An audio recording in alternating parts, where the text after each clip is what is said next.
Welcome, and we'll start, of course, with our bracha. Baruch Ata Adonai Eloheinu Melech HaOlam Asher Kitshanu b'mitzvotav v'tzivanu la'asok b'divrei Torah. Amen. Amen. So I'm going to just let you know that in terms of the laws that are coming up, it does get quite detailed and somewhat complicated. So please feel free to ask me questions for clarification, or of course other kinds of questions if you need to, just to try and understand what's going on. And all right, so let's get started. It's a whole different subject here, and it has to do with the perquisites of the priests and the Levites. Lo yeh la kohanim haleviim, the kol shevet Levi. Okay, so the Levitical priests and the entire tribe of Levi shall not have chelek v'nachala, a portion and an inheritance in Yisrael, with Israel. Ishe Hashem v'nachalato yochelun, the fire offerings of the Lord and his inheritance they shall consume. They will consume. Here we go. So just as the word rak is some kind of diminution, right? Some kind of limitation, the word kol means to add something that we normally wouldn't. That if the word were left out, something would not be included. And the example I like to give of how the word all functions, even in English, is that if I were to say to you, please give me your marbles, you would give me your marbles. But if I were to say to you, please give me all your marbles, okay, you may have to go hunting for marbles that might have rolled under the couch, etc. That all would include things that normally you wouldn't necessarily include if I were to simply say, please give me your marbles. So that's the way in which this word all functions, that it adds something that normally one might not think of. So obviously, if we're talking about the tribe of Levi, right, we're talking about the tribe of Levi. But what do we mean when we say all, the entire tribe of Levi? So he says, this is what Rashi tells us. Bein tmimim, whether they are in perfect state, bein ba'alei mumim, or whether they have some kind of physical defect. Because if they were to have a physical defect, it's possible, certainly as Kohanim, who are also members of the tribe of Levi, would not be able to actually offer up. I want to remind you, though, that a Kohen who has a severe physical defect, like a broken limb or missing a limb or something like that, while they cannot go up on the altar and participate in offering the sacrifices, they are nevertheless entitled to those parts of the offering that all the other priests, or that the priests who actually offer up the sacrifice, they're also entitled to those parts as well. So remember, they did not get a portion, a chelek. Rashi explains, what do we mean by portion? We mean babizah. That has to do with the spoils of war, that they do not get that, right? They're not entitled to it. V'nachala, that would have to do, right, a portion and a inheritance in the land. So they do not get that kind of territory, right? We know that there were, however, they had to live somewhere, and in fact, there were Levitical cities, but they did not share in the tribal allotments. They did not get any of that. Ishe Hashem, the fire offerings of Hashem. So he explains, this is, of course, what they are entitled to.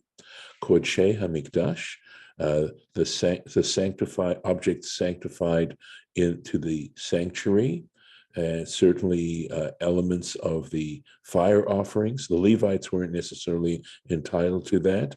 They were entitled to other kinds of kodshim. That's, for example, like a tithe that went to the Levites, right? And he says, Sfarim Acherim, other manuscripts, other versions of it say, Kodshei HaKodshim, right? Or Kodashim, meaning the holy of holy, so very holy offerings that they were entitled. There were parts of it that they were entitled to. And you know that even when it came to an entire offering, when essentially the entire offering in Olah, where the entire offering was consumed, on part of it on the altar, part of it was burned outside of the camp, and basically the entire offering was offered up in some way or another. Nevertheless, the priest who actually brought that offering was entitled to the hide of the animal, so that they got some payment for what they were doing. At any rate, and certainly Olot would be Kodshe Kodshim, and there were other kinds of similar offerings. Nachalato, his inheritance, and according to the Sfaria, and I think they're right, okay, but I just wanted to give them an attribution. Elu Kodshe Hagvul. This has to do with sanctified, say, food or produce that was sanctified, set aside outside of the walls of Jerusalem. And he gives examples, Trumot, the Truma, and he'll talk about the Truma a little bit later. And it was given to the priests. Only priests, Kohanim, were entitled to Truma. It was part of the very first part of the produce once it was brought basically to the granary and smoothed out into the pile and ready to take to market. And then part of it was basically, he'll explain in more detail, so I won't do that right now, but part of that was then given to the Kohen. That had actually a status of sanctity on the level of the fact that it had to be kept away from any possible impure source. So no impure object could come in touch with it. Only Kohanim were permitted to consume it, to eat it, and the Kohen himself had to be in a state of purity in order to consume Truma. So Maasrot are tithes, and they certainly were given to Leviim. That was a prime source for the Leviim of food and produce. And also, of course, there were also cattle tithes and sheep tithes, etc. So these went to the Levi, basically Ma'asar Rishon, the first tithe. And then the Levite had to tithe what they received as a tithe and give that to the Kohanim. Aval nachala gumura, right? Lo yelo, but a complete inheritance he would not have bekerev achiv, in the midst of his brothers. Meaning, of course, we're talking about the land that was apportioned. Uvisifrei, and in the Sifrei, that's that midrash on the book of Numbers and the book of Deuteronomy, Darshu, right? They interpreted the nachala lo yelo, that when the Torah said, and he shall not have a nachala, an inheritance, right? Zo nachalat sha'ar. And this is it meant the inheritance of the remaining. Now, that's literally what the word sha'ar means. If you don't understand what I just told you, you're in very good company. I actually had to do some further research to try and figure out what exactly that meant. And the good news is that Rashi, in fact, in his next commentary, is going to talk about the meaning of this, of what do we mean when we talk about the nachala of the remaining. So we'll get to it in a moment. V'nachala lo yeh lo b'kerev echav. So we let's see. I just want to make sure. Right. Okay. He shall not have an inheritance in the midst of his people. Hashem hu nachalato. The Lord is his inheritance. Ka'asher dibor berlo, as he spoke to him or about him. That would make more sense, as God spoke regarding him. That's how I'd want to understand it. So here we go. Bekerev echav, in the midst of his brothers. Zo nachalat chamisha. So this is this refers to the inheritance of the five. What five are we talking about? We're talking about the 5 Canaanite tribes that the Israelites had to defeat and conquer, and then inherited their land. So that's. There was a little Rashi before this. Did I not read it? No, I don't think so. I mean, it doesn't really expound that much, but I don't think you did. I thought I covered everything that I'm looking at here. It's similar to the Rashi that was on verse 1, but yes. After you talked about regarding him, and I, by the way, have to him, I have a Rashi on V'nachala lo yeh lo. Yes. Well, you didn't read that. I read this. V'nachala lo yeh lo. No. The Rashi on it. I said Zo nachalat sha'ar. Okay. This is the inheritance of the remaining. That's what I read. Oh, maybe you read it before you read the verse.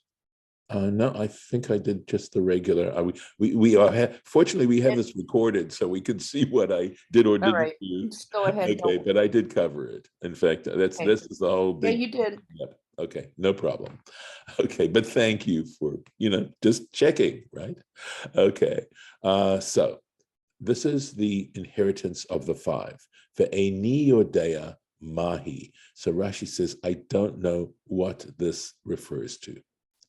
V'nir'eh, and it appears to me, she'eretz Canaan, that the land of Canaan, she'me'ever hayarden, that was on the other side of the Jordan, va'elech, and further on, nikreit eretz chamisha amamim, right?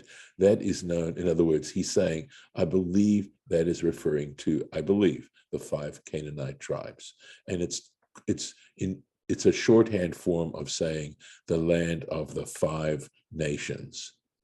Veshel Sichon ve'og, and regarding that area that was occupied by Sichon, right, King Sichon and King Og, Shtei Amamim, right, that refers to 2 nations, Amori Uknaani, the Amorites and the Canaanites.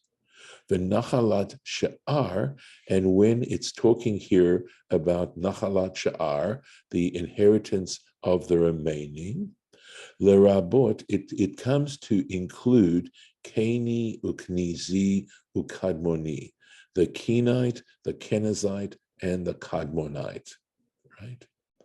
V'chein Doresh, Parshat Matanot, and likewise we expound in the Parsha regarding, or the paragraph regarding the gifts that are to be given to the priests, etc. That's in Parshat Korach in the book of Numbers. Shene'emru la'aharon, that was said in regards to Aaron, right?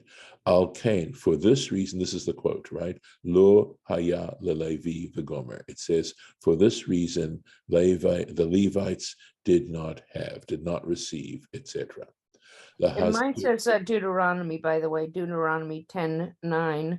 Okay, we can check that out.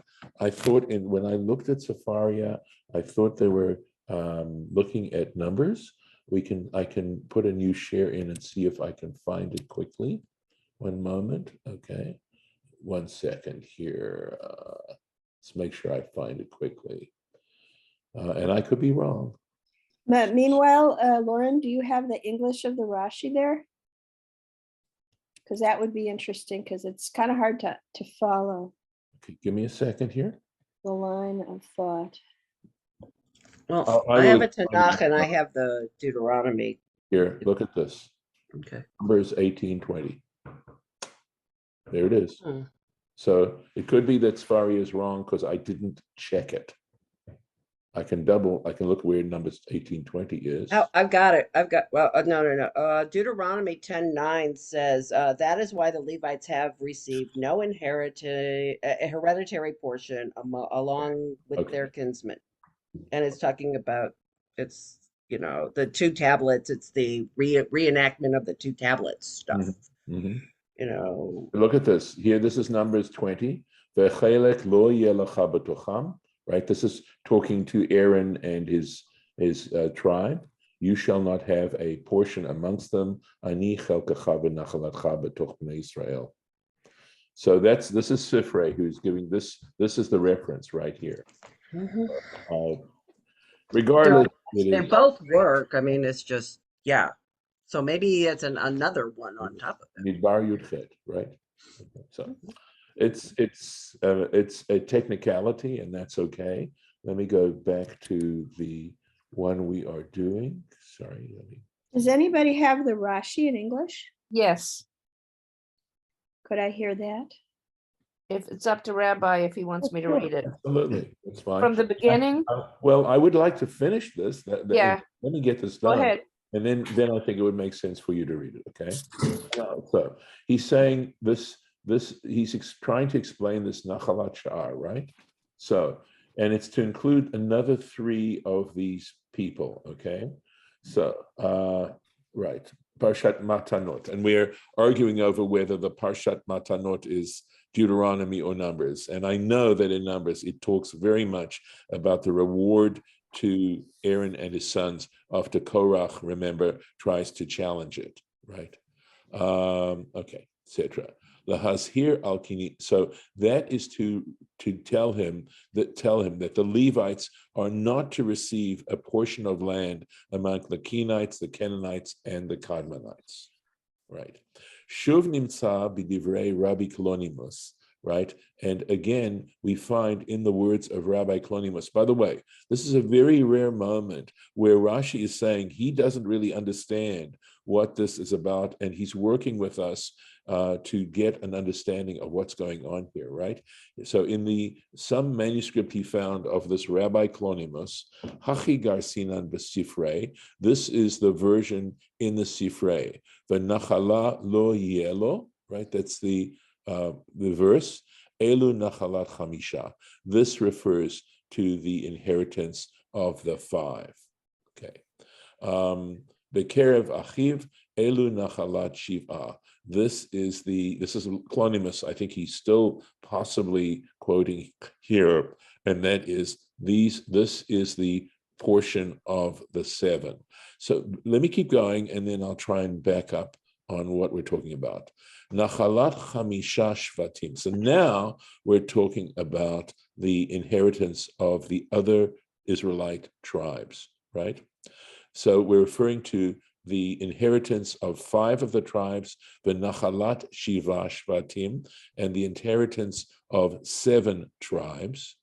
Omitoch Shemoshe, and the reason we're dividing them up in this way, right, is because Moses and Joshua, lo chalku nachala, Joshua and Moses didn't actually apportion out the sections of land, ela lachamishat shvatim. They only did it for 5 of the tribes, bilvad, alone.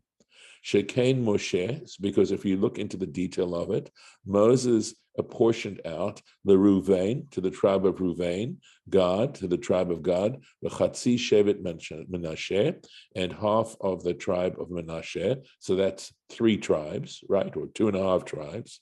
The Yoshua Hinchil, and Joshua apportioned land Lihuda to Judah, the Ephraim, and to Ephraim, Ulachatzi Shevet Menashe, and also to half the tribe of Menashe. That makes a total of 5 tribes, 5 complete tribes. Veshiva ha'acherim, and the other 7 tribes, natlu ma'elehem, they had to take it themselves. They had to apportion out those areas that they received as patrimony themselves. Joshua and Moses did not actually do the apportioning. Acharei mot Yehusha, after the death of Joshua, mitoch kach, and because of this, hiskir chamisha levad. This is why 5 are mentioned alone, v'sheva levad, and 7 alone, because of that particular distinction. Now, let's try and put this together. The reason this, yeah, go I'm ahead. just going to say, because it's almost, it's getting later. There's one more small Rashi and it's Numbers 18:20. Yes. But that was the one you were talking about was 10:9. Mhm. I think in That's- Deuteronomy, you're saying? Yeah, Yeah. the Deuteronomy 10:9. I thought you were saying your Pinchas was from Bamidbar something. Yeah. Yeah, that's later on. That's actually lovely. It comes up later on. Okay, but we're not going to do that today. If this is the last Rashi on our verse, yes, it is. Let's start. We'll do this and then take a moment, give you a chance to do your English. Okay, Kasher diber lo, this is the end of this verse here, as he spoke to him, but Artsam, it says, okay, so this is the point. Back in Numbers, right, God says to Aaron, and after he's rewarding Aaron for withstanding the revolt of Korach, but goes on to say, "Ba'artza lo tinchal," but in their land you shall not inherit, etc. Ani chelkacha, I am your portion. Very quickly, and I still want you to do the English, Lauren. That essentially, I believe what Rashi is telling us is that because the Kenites, the Kenizzites, and the Kadmonites were not included here, that possibly they might have thought that the Levites could take an apportionment there, or because Joshua and Moses weren't giving out the land, that somehow this was okay for Levites then to inherit these parts. Either, and I confess my own lack of clarity here, either because the 7 tribes had to apportion it to themselves, or we're talking about something else entirely, and that is the Kenites, the Kadmonites, and the Kenizzites weren't included in those tribes that were across the Jordan on the west side. Lauren, go for it, and let's hear the translation you have. So from the beginning, it says, he shall have no inheritance, refers to the inheritance of the remainder. Among his brothers refers to the inheritance of the 5. I don't know what this means. It appears to me, however, that across the Jordan and onwards is called the land of the 5 nations, and that of Sihon and Og is called the land of the 2 nations, namely the Amorites and Canaanites. Now, the expression inheritance of the remainder is meant to include the remaining 3 nations of the 10 whose land God promised to Abraham, namely Kenites, Kenizzites, and Kadmonites. And that's Genesis 15:19. The Sifrei in the section dealing with the priestly gifts specified for Aaron expounds this in a similar fashion on the verse, according to this Deuteronomy 10:9. Therefore, Levi has no portion or inheritance, to admonish the Levite to take no portion in the inheritance of the Kenites, the Kenizzites, and the Kadmonites. It has since been found in the words of Rabbi Kalanimus that the proper version of this passage in the Sifrei reads, "This and he will have no inheritance." This refers to the inheritance of the 5. Among his brothers refers to the inheritance of the 7. Rashi now explains this version of the Sifrei. The first reference is to the inheritance of the 5 of the 12. The second is to the inheritance of the remaining 7 tribes of Israel. Now, Moses and Joshua apportioned inheritance only to the 5 tribes, Moses to Reuben, Gad and half the tribe of Manasseh, Joshua to Judah, Ephraim and the other half of the tribe of Manasseh. The remaining 7 tribes took their inheritance by themselves after Joshua's demise. Thus, because of this distinction between these 5 former tribes and the 7 latter ones, the Sifrei mentions 5 and 7 separately. As he spoke to him, i.e. to Aaron, saying, "You shall not inherit in their land, I am your portion and your inheritance among the children of Israel," Numbers 18:20. So what I did was read the parenthetical parts, not, stopping to segregate them. So let me just Thank you. clarify Yeah, this. that helps. Yes. Okay. I also feel that it basically, what I said to you before was in fact what goes on, but I have one other clarification. There are two interpretations of Nachalat Sha'ar. Rashi gives us two alternative explanations. One is that the Sha'ar refers to the Canaanites, the Kenites, and the Cadmonites, right? Because we talk about the 7 Canaanite nations, he tells you which ones they were, right? And then because the Kenites, Cadmonites, and Kenizzites weren't included amongst the 7, the Levites have to be specifically told they do not get an inheritance, even with those remaining 3 nations. That's one interpretation. Another interpretation, which is the one he finds in Colonimus, makes it refer to the tribes of Israel, okay? And having to do with the fact that 5 of the tribes were apportioned by Moses and Joshua, and because the remaining 7 had to sort of figure it out for themselves as to what they were getting, we might think that that was an exceptional situation, that somehow the Levites might take a portion amongst them, just like the other 7 tribes were figuring it out for themselves, and that's why we have to have. That's what the Sifrei meant by Nachalat Sha'ar, the inheritance of the remaining. Remaining there meaning the remaining 7 tribes of Israel. So again, just to clarify, we are talking about 2 different explanations of this particular phrase. And I hope that makes it pretty clear for you now. And we can say Kaddish D'Rabbanan. I have an appointment to go to, but we can say it now as far as Okay. if people can All right, show so themselves. I'm going to stop the share, and let's go ahead, and I'll also stop the recording, and we'll go ahead and do that. So. Hey, Tish.